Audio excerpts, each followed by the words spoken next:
into the latest WikiLeaks revelations rocking Hillary Clinton's campaign. This is Outnumbered. I'm Harris Faulkner. Here today, Sandra Smith. Co-host of After the Bell, Melissa Francis. Radio talk show host, Meghan McCain. And look who is here on a Friday, people. Today's hashtag one lucky guy, the co-host of The Five and host of Cashin' In. Eric Bolling is outnumbered. Good to see you. Great to be back on a big political discussion day, boy. We have 11 days left. They just get bigger. Who's counting? Right? We all are. We got it down to the minute. Good to have you. Great. All right, let's move. Oh, by the way, Eric's book, Wake Up America, a New York Times and Amazon bestseller now. Wait a minute, both? Goodness gracious, congrats. We'll talk more later? Thank you. All right. Let's begin. As we wait for Donald Trump in Manchester, New Hampshire, the near daily drumbeat of revelations coming out of WikiLeaks now. Among some of the head-spinning bombshells this morning, Hillary Clinton's top advisors apparently were in the dark about the details of her controversial email system as the scandal was breaking. And we are learning that the sister-in-law of John Podesta, the campaign chair, raked in six-figure fees lobbying Clinton's State Department, where Podesta, who is now Clinton's campaign chair, as I mentioned, served as a senior advisor for her. Ed Henry has been pouring through these WikiLeaks postings, so much to get through. On a Friday again, Ed. Great to see you, Harris. You know, the key here is that when you take a step back from the daily dose of one email after another, there's now well over 30,000 of them. WikiLeaks promising there will be 50,000 of John Podesta's emails out there by Election Day, so stay tuned for that. Is that it's not just offering a window into how the Clinton campaign works. It gives you a window on how she might govern as president. Let me give you two quick examples. You mentioned the fact that her top campaign officials were in the dark about her email scandal. Look at this first email. John Podesta going back and forth with Robbie Mook, who's the campaign manager. Podesta, as the New York Times story broke about her email situation, did you have any idea of the depth of this story? Mook, nope. We brought up the existence of emails in research this summer, but we're told that everything was taken care of. So you have the campaign chairman and the campaign manager saying, we didn't really know it was this bad. We asked about it either to Hillary Clinton or other people, and we're told everything was taken care of. That gives you an idea that maybe Hillary Clinton kept the most serious information to just herself, and maybe people like Cheryl Mills and Huma Abedin. As president, if you're not sharing information with even people in your administration, very senior people like John Podesta, that could be a problem. Last one, on Israel. Neera Tanden, her name keeps coming up, a liberal activist who writes in to John Podesta in March of 2015 when Prime Minister Netanyahu was in America. Israel is depressing. It's a good lesson that the wingnuts are just ruthless in every country. Podesta responds, bad. Why is this significant? Well, number one, Neera Tanden is the co-chair of the presidential transition for Hillary Clinton if, in fact, she's elected. She's going to have a powerful voice in the next administration if it's a Democratic one, number one. And number two, think about, again, taking a step back, what we've seen already. Previous emails attacking Catholics, talking about needy Latinos, now taking a shot at Israel here. This is serious stuff, and it keeps popping up day after day, Harris. Yeah, and for maybe another reason, too, when you consider just how chilly the relationship is between President Obama and Benjamin Netanyahu of Israel. I mean, you would want there to be civility and even playing ground going forward with our staunchest ally in that part of the world. No doubt about it. And you're right that the Clintons have played this as, look, former President Bill Clinton has a good relationship with Prime Minister Netanyahu, and so does Hillary Clinton as a former Secretary of State, and that maybe she's more hawkish than President Obama and would forge a new day, a new relationship with Israel. These emails suggest otherwise, Harris. All right. Boy, transparency. It can be scary sometimes. Ed Henry, thank you very much. Let's come out now and talk first with Eric Bolling. Your thoughts on all of this? So 35,597 emails so far, 14,000 and maybe 400 or so left to go. Neera Tanden, she's very aggressive on email. If you've seen these, I mean, some foul language on some of these. Clearly, she didn't ever expect her emails to be in the light.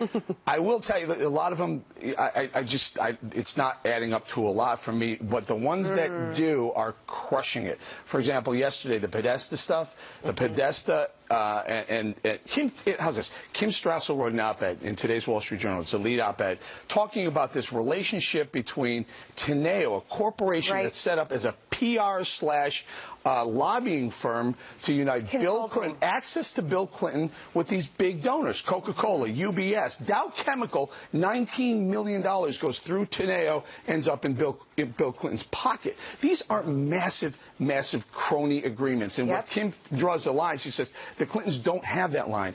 There's a blurred line between what's charitable activities and what goes right into the Clinton coffers, and I think that is really the damaging stuff, not necessarily who they like, who they don't like. Do they need 4 white guys running the campaign or not, or anyone else? Damaging in terms of what the nation learns, but I also see a tremendous collateral damage that we are keeping up with now. She didn't even care about her own people.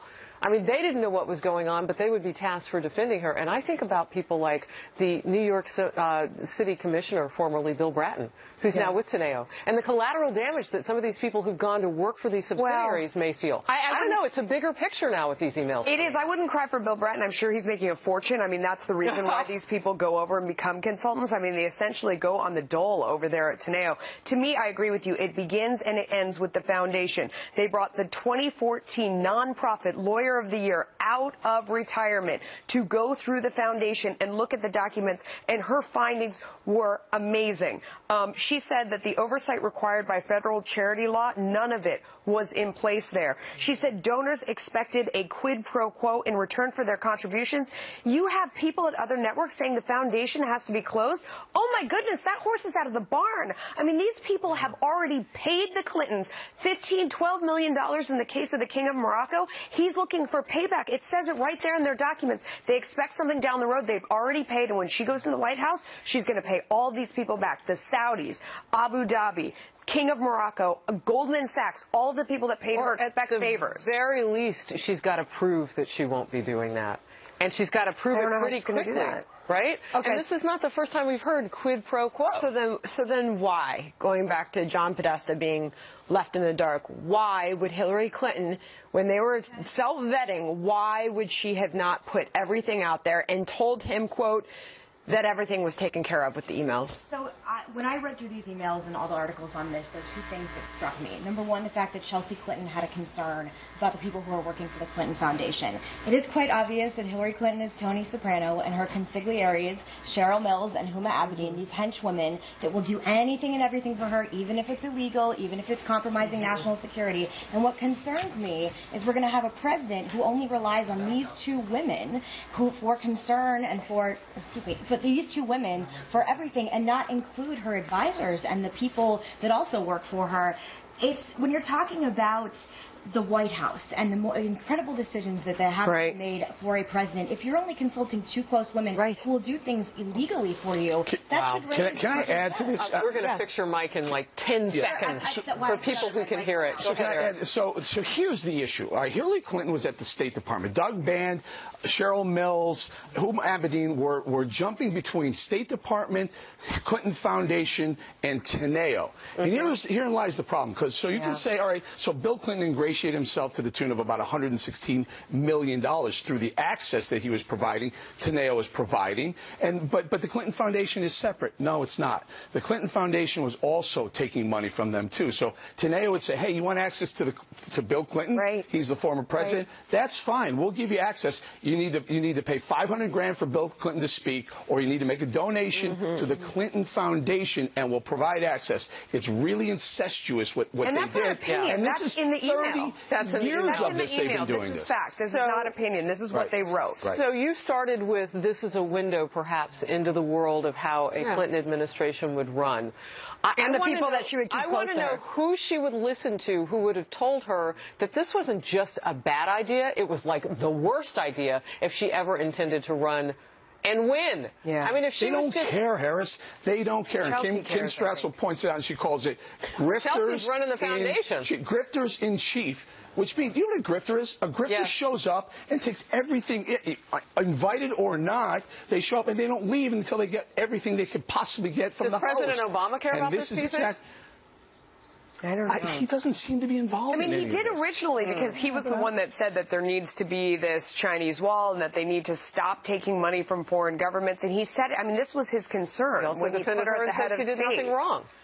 Well, I don't know. He might be regretting that as you see all of these emails come out, and it shows exactly that they were doing everything they said they promised they would not. I just asked that question because of how much we are seeing in this month of October, and you brought it up months ago. Watch October, and the Obamas come out.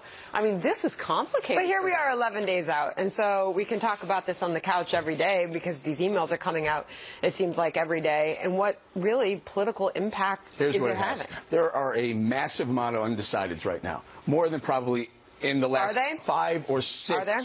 5 or 6 election cycles. I conflict on this issue. Well, there's independents and independents and undecideds, and there are people right now going, I would love to say I want to vote for Hillary Clinton. I can't get to. I would love to vote for Donald Trump. I think the people that they're undecided between am I going to really show up and vote or am I going to stay home. I don't think there are people that aren't necessarily that many that are deciding one candidate or the other, but there are people that could just say, you know what, she's awful too, I'm staying home. Wow. Okay, we'll move on.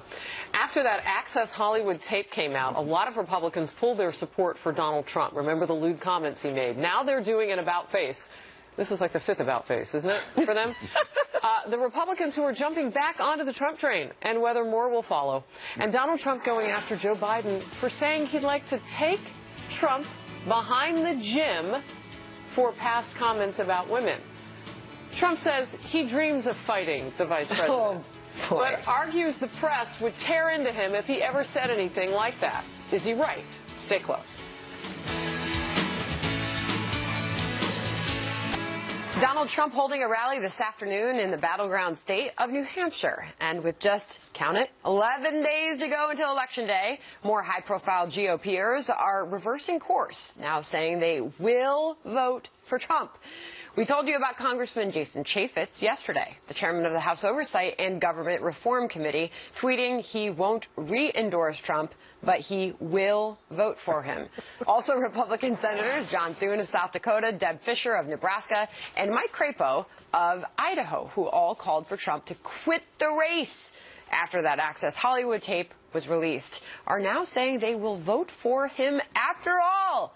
This, as a new Fox News poll shows Trump supporters with a higher level of support than Clinton voters, 68 to 61%. What do you make of all this? They're going to support him. They're not going to support him. Now they're going to support him again. It's awful. Look what Hillary Clinton has. She has the seated president, President Barack Obama, as a surrogate. He's fantastic. Michelle Obama is probably the best surrogate I've seen in 20 years. I mean, she's amazing for her. She's got Joe Biden. What does Donald Trump have? He has Donald Trump. Yeah. It's just when I hear people say on the GOP that I can't support him, okay, fine. Then I hear people say he should pull out. That's awful. Or even worse, when a GOP establishment person says, I'm going to vote for Hillary Clinton. Look, I'm a one-issue voter right now. One. It's the Constitution and the Supreme Court and the federal judicial system. That's my only issue. Love Donald Trump or hate him, he's far more conservative than anyone that Hillary Clinton will put on the bench. Megan, your thoughts on Republicans reversing course? Jason Chaffetz in particular looks like he's just doing this for political expediency. I actually have a problem with the fact that he referenced his 15-year-old daughter when he unendorsed, and then I don't know what happened. He said he couldn't look his 15-year-old daughter in the eye, and I don't know what happened in a few days, but now apparently his daughter isn't coming into play with this. He was angling for Speaker before Paul Ryan. I think this probably goes to the fact that there is a large swath of the Republican Party who are huge Trump supporters, and he doesn't want to make them angry. I just want politicians to keep with their convictions one way or another. If you unendorse, stick with it. There's a mere 11 days left. We're literally counting down the hours at this point, but you're swaying with the wind, and in some swing states, Donald Trump is doing better right now. I certainly wouldn't count him out. So the problem with these specific politicians that we just referenced is it looks like you just go wherever the weather vane is. No conviction one way or another. Be a Jeff Flake, a Ben Sass, stick with it the whole time. You hit the nail on the head. If the word is winning. Yes. And, you know, from the beginning, they were behind him, how much? 0, the establishment. But when he beat 16 others, they did kind of a check. And then they checked back out. And then they check in. And then they check out. At the convention, he had to move forward. And he did. Paul Manafort came in and helped scoop up those delegates. A tape comes out. It is lewd. It is crude. Awful things said. However, now they're back on the train. So what's driving it? What's changed? Winning. No, I see. Political I disagree with you guys totally on this one. I think that in this last moment, it is actually effective to have somebody like Jason Chaffetz stand up and say, look, I mean, what a lot of people are thinking, both of these candidates are not ideal. I've got really big problems with them. But at the end of the day, I need to go vote for Donald Trump. You say you're a single-issue voter on the Supreme Court. I'm a single-issue voter on the economy. I think that we are in dire straits right now with what's happening with Obamacare. You talk to people and their premiums. I'm going to talk about that a little bit in the battleground state and how that shapes up. But I think with the economy, with business, with the market, with regulation, Donald Trump is so far ahead of Hillary Clinton in terms of what he'll do for tax policy, how he can get this country moving again, that regardless of how you feel about him, because I hate his comments on women. You don't think it looks like political expediency? I think it looks like, yes, in the sense that I care about this country. If you think that Jason Chaffetz doesn't want to be speaker when Paul Ryan possibly steps down, you're crazy. I'm sorry. I think this is just party politics, and he's in Utah, which, by the way, could possibly go to Evan McMullen. Exactly. So it's a very strange strategical choice. More political expediency by the rest of the establishment class and get behind the nominee. But Eric, he hasn't exactly, opened himself up for these endorsements. Donald Trump all along has basically said, I don't need them. I can do this alone, and those endorsements won't change anything. Fine. If he had more support from these GOPers, would things be different right now for Donald Trump? I think they would. I think that we talked about the independents and the people who are undecided right now. There's a vast group of people who are moderate Republicans who are saying, I can't get myself to vote for Donald Trump. I can't get there unless they heard Paul Ryan, the Bushes, both father and son, saying, look, I don't like the guy. I disagree with a lot of things he does, but he's going to be better than Hillary Clinton, so we'll get behind him. You can't one day, Donald Trump can't one day say that Paul Ryan and all the establishment people are losers that are irrelevant, direct quote, and then another day, it's if we don't have their endorsement, we're losing voters. You're speaking out of both sides of your mouth. I wonder how much more money he would have, too, just in terms of coming from the establishment. Great point. Great point. So he does need it in that way if he's not going to spend more on the Kochs. I mean, those are big money donors that haven't really stepped up the way they have in the past. All right. Great point. We are getting down to the wire as some polls appear to be tightening in some key states where the candidates need to duke it out in the final push to November 8th.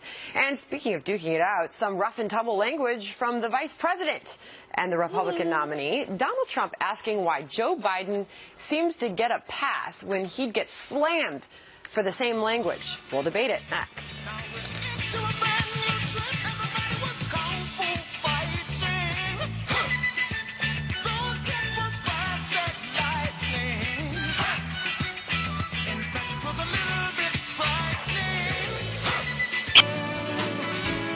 We are awaiting a Donald Trump rally set to begin any moment in the key swing state of New Hampshire.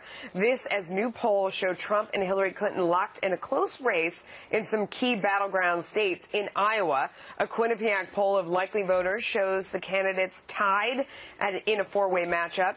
In Nevada, an NBC Wall Street Journal Marist poll shows the candidates also neck and neck at 43%. And in Georgia, this Quinnipiac survey shows Trump up by just 1 point in a virtual tie with Clinton. In the meantime, in New Hampshire, another NBC Wall Street Journal Marist poll shows Hillary Clinton up by 9 points. Wow. But a new Monmouth survey shows Clinton leading by just 4 points there.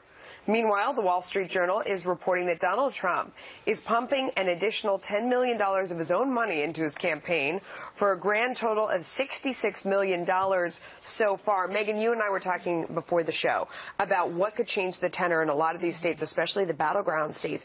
People are getting their Obamacare premiums. I'm hearing from them on Twitter and everywhere else by email, on Facebook, and they're talking about Pennsylvania, for example, 150% increase in a lot of places, 50% in Philly. Arizona is a huge one. What are people in Arizona saying? It's really bad in Arizona in particular, and the most effective attack ads I've seen against Hillary Clinton have to do with Obamacare and her extension of Obamacare if she becomes president. Yeah. These battleground states are really, really tight. Democrats shouldn't get too happy or too comfortable. This is all well within the margin of error. Anything can happen. 11 days may seem like a short amount of time, but in the 24-hour news cycle, it actually is enough time to move the needle one way or the other, to the left or to the right. So if I were Hillary Clinton, I would not be getting comfortable right now. Hit people in the wallet right before they go vote? I think that's rough. This is a game changer. 11, 12, whatever. This came out 2 days ago, so 13 days out, under 2 weeks, and you have this massive increase in Obamacare premiums that the right has predicted for 5 years. We expected this to come.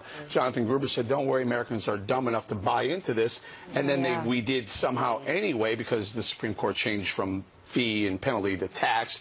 Make a long story short, Trump should hammer this, especially in battleground states like Arizona. There's a poll out today that has Hillary Clinton leading in Arizona. Well, you should get there and say, by the way, he's going to need Arizona, too. Yeah, you're going to have a 116% increase in Arizona. You're going to have a 40% increase in North Carolina, another battleground state. Minnesota, he can win a 53% increase. This is massive for the average American who has to get It's really bad. I know someone personally in my life who their premium is almost as much as their mortgage at this point. I mean, it is, to say that this has been a disaster and a con, again, it's... Can I just throw one quick thing out here? I did the math on it yesterday. For a silver plan, that's the middle plan on Obamacare. Now, it's the most popular one, not the high one, low one. The middle plan.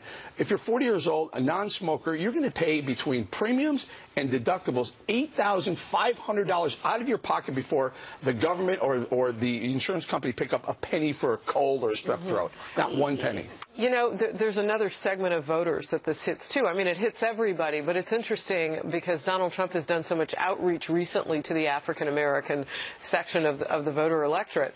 I was watching on Essence.com, which is a very popular magazine, particularly among black women. And they were doing some explaining of, and the headline was, why you're seeing Obamacare in the headlines and the negative, and they blame the federal government. I mean, it was a short blurb, an article, but it's hitting in this community, too. And it's another place where if Donald Trump wanted to, he could talk about that as well with his outreach. I saw a gentleman get off the train this morning wearing a Make America Great Again hat. And I asked him, you know, in these final days, what are you thinking? He said he should just stick with Obamacare. Yeah. His supporters just want him to stick on this these last few days. Yeah. I would agree with that. I mean, he's got a couple of things. I think Melissa's right. The economy, I would say the Supreme Court, and Obamacare is a gift. He's got to make sure it keeps on giving. I think that the foundation is one thing for sure. It's in the emails, to me, that's the salient thing that comes out, is you see really how corrupt the Clintons are and how they sold the State Department. They'll sell anything, and now next they'll sell the White House, which I think is really scary. But you also see, I mean, a woman in Texas who I know personally, talking about her premiums have gone up to $1,300 a month. She makes $40,000 a year. You can't pay. I just think that $1,300 a month. This topic resonates with everybody. Sandra, you've been saying all along, it doesn't seem like the emails really touch Hillary Clinton. Maybe they'll touch her a little bit more. $1,300 a month. Bullseye for so many people. $1,300 a month. All right, and we have this. Hillary Clinton reportedly has Vice President Joe Biden at the top of her short list to be Secretary of State should she win. A source tells Politico that Biden has not been approached yet, but the VP has said on numerous occasions he would not accept a position in the next administration. Meantime, the Vice President and Donald Trump still trading jabs after Biden said he'd like to take Trump, quote, behind the gym for Trump's past comments about women. This week, the Vice President sought to clarify what he meant. I'd like to take him behind the gym if I were in high school. I mean, all kidding aside, wouldn't you? I mean, for real. Can you imagine a guy in the locker room talking that way and your sister's out there watching the game? Not a joke. If I were in high school. I want to make it clear, I understand what assault is. Donald Trump not only punching back, but points out he's being held to a double standard. Listen. I got Biden. He said, I'd like to take him behind the gym. I dream of that. Biden. You know what you do with Biden? You go like this. And he'd fall over. Just tough guy, Mr. Tough Guy. Can you imagine if I ever made that statement? Donald Trump is a bully. He threatened Vice President Biden. Donald Trump is a bully. Can you imagine? But he can say it. Everyone thought, oh, that was a wonderful statement. It's true. So I actually agree with Donald Trump on this. I think because he's crazy Uncle Joe Biden, people give him a pass. I am exhausted with this bro locker room talk across the board. We have ISIS using chemical weapons against our soldiers in Iraq. I am sick of this stuff. Well, Biden I'm said he so was going to follow ISIS to the gates of hell. I mean, he that was a fight that we would have welcomed him or anybody in the administration to take. Right? But I think there's definitely a media double standard. I do think if Donald Trump had said, I'm going to take Joe Biden out back, the media would go crazy with their poll. It would be the headline. Headlines everywhere. That he threatened the vice president, don't you think? Me? Yeah. Maybe I'm the only one here who would love to see it. I'd pay extra for pay-per-view. Who would win that fight, by the way? Now you're going to get in trouble. Now we're just going to go crazy on you. You remember when Donald Trump had the thing with Vince McMahon, and it was a WWE thing, and the loser was going to shave his hair, and ended up Vince McMahon lost, and he had to shave his hair? I think that would be great. The two of them have, the losers, they have to wrestle, and the Bowling! Yeah, it's not something you can have with Donald Trump's counterpart, right? I mean, Joe we're talking Biden. I could see if you're saying Mike might not want Pence to and shave Joe his hair. Biden, I mean, kind of on that vice presidential level. Oh my gosh, this conversation's gone. I did find it interesting that he said that, but I'm not a teenager. I know what assault is. It's assault even if you are a teenager. Yeah. Like I don't know. I agree. I think it kind of takes it to a different level. I just think it's classless on both their parts. And I just, again, all this serious events happening globally and internationally, and like we're talking about with Obamacare, it's just beneath the decorum of this election. Yeah, no, I mean, we have so many huge issues facing the country right now. I mean, you look at the economy, just has been lagging in the past 8 years. So many jobs have not been created. I mean, taxes are crushing people. There are so many different things going on. ISIS, we have all these problems. Our schools are failing. I'm worried about the future of this country for my children. And we're talking about this garbage? I know. The question is, does Joe Biden have a place in Hillary's new administration? I mean, he says he won't do it. He says he's not interested. But, if she comes a knocking, might be too good to pass up. It's interesting because you heard Hillary Clinton talking about how she was going to try to bait him going into one of the debates. And you kind of see this a little bit with this, can you bait him? We've been seeing a tightening with Donald Trump, and it's just from an objective point of how the questions are being asked and how the things are being put out there. I watched that George Stephanopoulos interview yesterday on GMA, and he said, what regrets do you have? And Trump said, I bet you regret giving to the Clinton Foundation. I mean, there is a tightening, and that to me is that's a reflection on Kellyanne Conway. Maybe he's listening a little bit more. I don't know. I'm looking. There was a time when this could have lived a day. It's not even living 15 minutes now with him. But going back to the media giving Joe Biden a pass on this, this just gets Donald Trump supporters even more worked up. We just quoted those enthusiasm numbers, and his supporters are more enthusiastic than hers are, and that is seen in every poll. Yeah, look, clearly Joe was having a little fun, I think, right? Do we not? Do you think he didn't really want to take Donald Trump behind him?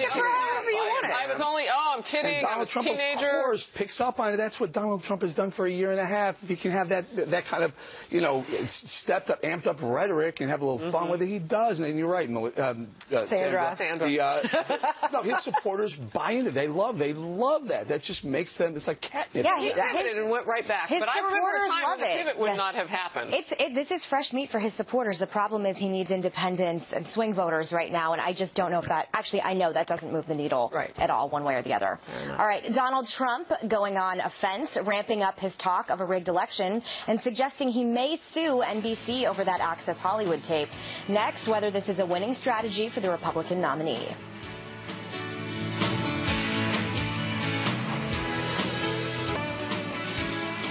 We are awaiting Donald Trump to step up to the podium at a rally in Manchester, New Hampshire. He's been on the offense in the final stretch of this race, ramping up his talk of a rigged election. Bill O'Reilly asked him about that last night. The system is rigged, Bill. You look at the media, how horrible they are, how false they are. And I think the biggest rigging of all is what's happened with the FBI and the Justice Department with respect to Hillary Clinton, because she is so guilty in so many different ways that she shouldn't even be allowed to run for president. So right there, the system is really rigged. Look at Texas. A lot of calls were made from Texas, an incredible place. I love Texas. And the lines are massive, and they were talking about flipping, where they press a button and they press it for me and another name comes up named But do we have any data on it? There are 1.8 million people who are dead who are registered to vote. Meantime, Trump already saying he may sue his accusers. And now it sounds like he may go after NBC as well. O'Reilly asked him about the Access Hollywood tape where he was caught on camera making lewd comments about women. Watch. It was an illegal act that was NBC. It was not supposed to be on. You think it was illegal what they did, putting that tape out? Oh, absolutely. Yeah. No, that was a private locker. That was a private dressing room. Yeah, that was. Are you going to take any action after the election against NBC? Well, you'll see. You'll see. You're going to see after the election. But I will tell you. First of all, shouldn't have been said. But it was, it was locker room talk. And yeah, I mean, we're going to find out soon enough. I will tell you. We will find out soon enough. What do we say? 11 days to go here. What do you make of this strategy in the final stretch by Donald Trump? So the rigged part is two-pronged. I like one part of it, and I dislike the other part. I like the part where he says the media has rigged this so that Hillary Clinton gets all she gets the softball, she gets the positive coverage, he gets beat up. You know, they talk about Donald Trump's free media. Well, a lot of it is negative, too. Right. I think that's a winning strategy. The public doesn't like them. As much as they don't like Congress, they don't really like us at the same rate. I think that's a winning strategy. I don't like this. The polls, the polling places are rigged. I just don't think that's winning, because if I'm a Trump supporter who wants to vote for Donald Trump and keep hearing that he's going to lose because the polls are rigged, I might not show up. Exactly. I might not get to the polls. So I'm going to win. Here's the strategy. Yes, it's rigged, but I'm still going to win. And if anyone asks me about what I'm going to do after the election, I'll let you know when I'm president, not, hey, I'll let you know if I'm not president. And if I were to read the minds of Megyn and Melissa, it's probably Megyn, you're going to say, stick to fighting terror, stick to the economy, Melissa, stick to the issues in the final days of this election. Is that what you would prefer? I would say so for sure. I mean, I think that there is something to the fact that, you know, when you don't get the same kind of coverage on the emails, that it was only when the debates were over, when things started to die down, when there weren't as many stories day by day, that finally you're seeing more of it out there. I mean, it took 13, 14, 15, 20 dumps of these emails, thousands of emails, before the mainstream media started paying attention to that. And I do think that's a function of their own bias, and certainly we've all been there and seen that in the past. That's a winning strategy. But I agree with you. You don't want to say, even though, I mean, the thing that happened in Texas is compelling and is crazy, but you don't want to discourage people from going. Well, and I'm also a little confused of how Donald Trump has gotten this far and still doesn't have a pure answer on what happened on those tapes, right? Or on that bus with Billy Bush. Billy Bush lost his job. I mean, he can go after and sue whomever he wants. But I think it's interesting. Why not just say, I said those things. Wasn't that his answer? I said those things. You can't pretend like you didn't say them. I said those things. Whatever, and move on. But to go down that hole of I'm going to sue, I'm going to blah, blah, blah, blah, blah, blah, blah, blah. Let's get back to, what's our word for the day? Obamacare. Yeah. It gives it oxygen and it keeps it alive. And for the white college-educated voters, which is a demographic Republicans haven't lost in decades. Mitt Romney won them by 6%. He's right now down by 30%. It's bringing up something that doesn't play well with women. Right now, he so why really does he needs... do it, do you think? Because I think he can't help himself. Yeah, but if you're on O'Reilly, if I'm Kellyanne Conway, I'm saying Obamacare, terrorism, email scandals. Obamacare, terrorism, email Supreme scandals. Court picks, That's like it. Just keep Supreme Court picks, whatever. That's very interesting. Kellyanne Conway will be on O'Reilly tonight. By all means. If this is what she sticks to. That's by all means. Well, I would love that answer. I really would love that answer. I just don't know if he's not disciplined enough to do it, but these things play very well with voters. And on the opposite end, I'm just sick of talking about the tape and hearing about it. We all know it's been at length. We've all made their decisions. Other media isn't sick of it. They love it. They keep dredging it up. You're right. If there's an opportunity to bring that tape back into the media. But there's a way to answer that. Sure. And you know that Kellyanne Conway and some of the others on his campaign have to be talking about the messaging of this. Yeah. It's a quick pivot at this point, because it didn't just happen 15 minutes ago. You know, Harris, he said from day one, if you punch me, I'm going to punch you back harder. And I'm not saying that it's not important. In the context of everything that's happened, though? There's a great analogy that Steve Schmidt, who used to work, he's a GOP operative, but he's not a Trump fan. Right, not a Trump fan. He says that Trump has been like his Labrador Retriever. You throw the ball, the tennis ball, the Labrador Retriever will go get it and bring it back no matter what the setting is. And he makes a very good point that Donald Trump says he'll fight back no matter what. And maybe to his discredit, you're right. He's got to stop. To his detriment. To his detriment, he's got to stop chasing the ball and get back and hit the economy, hit Obamacare, and hit the things that matter. He's got the women for Trump on the trail today. The women for Trump are on the trail today, and they are dealing with some of this headwind that he's created. Yeah. All right. Donald Trump slamming Hillary Clinton over one of her top staffers' comments about Catholics and evangelicals, how it might or might not affect faith voters when they head to the polls in less than 2 weeks. But let's go to John Scott with what's coming up in the second hour of Happening Now. Hey, John. Hi, as we're waiting for a Donald Trump rally, Manchester, New Hampshire. The candidate making a swing through that battleground state. His running mate, Mike Pence, will be in Pennsylvania later. We're also waiting to hear from Tim Kaine for rallying for Hillary Clinton in Tallahassee. Kaine made some controversial comments, commenting on the new Clinton Foundation details leaked by WikiLeaks. When asked about Bill Clinton's use of a private jet, he told a local station last night, quote, Well, look, he's a president and is entitled. Most presidents do very, very well when they leave office. President Obama will be campaigning with Hillary Clinton today in Florida, the state considered a toss-up by the latest Associated Press polls. It's become a center of attention. Trump was there for 3 days in a row this week. We are also learning Clinton has just added an event in Arizona. She will be in Phoenix on Wednesday. 11 days to go. Harris, back to you. Woohoo! Thank you. Thanks. All right, Donald Trump making a new bid for Catholic and evangelical voters. This amid the fallout over a leaked email appearing to show Hillary Clinton's now communications director, Jennifer Palmieri, making offensive comments about Catholics and evangelicals. And another email where Clinton's campaign chairman discussed supporting rebellion against church doctrine. Palmieri later said she's Catholic and didn't recognize the email, but now Trump, in an interview with Catholic network EWTN, slamming Clinton, saying her staff's emails reflect her own thinking about people of faith. Watch. Okay, so Melissa, do you think it's fair to take what Palmieri said in an email and imply it to Hillary Clinton? First of all, I'm Catholic, and I was very offended by the comments. Yeah, I mean, if you go through, it's a whole pattern of behavior. It's not just this one email. It happens again and again. I mean, today we saw the one about Israel. Israel is depressing. Wingnuts everywhere, out of control, just shows you that. This was in reference to Netanyahu. I mean, there is a disrespect throughout all of these emails and a mocking of anyone who has faith. It's fine if you feel that way, if you don't believe in God and you don't feel like you're a religious person, but through all of these emails, there's a mocking. And it's funny to me because this is a group, on the left, we're the party of tolerance. Right. We're the ones, we embrace change, we embrace new people. They're intolerant to people who don't believe the same thing they do. And they're intolerant of religious people. It's so hypocritical. Is there some polling that has shown these people who work in her campaign that there's a loud cry from agnostics in this country? Like, I'm just curious to know how we got to the point where this was their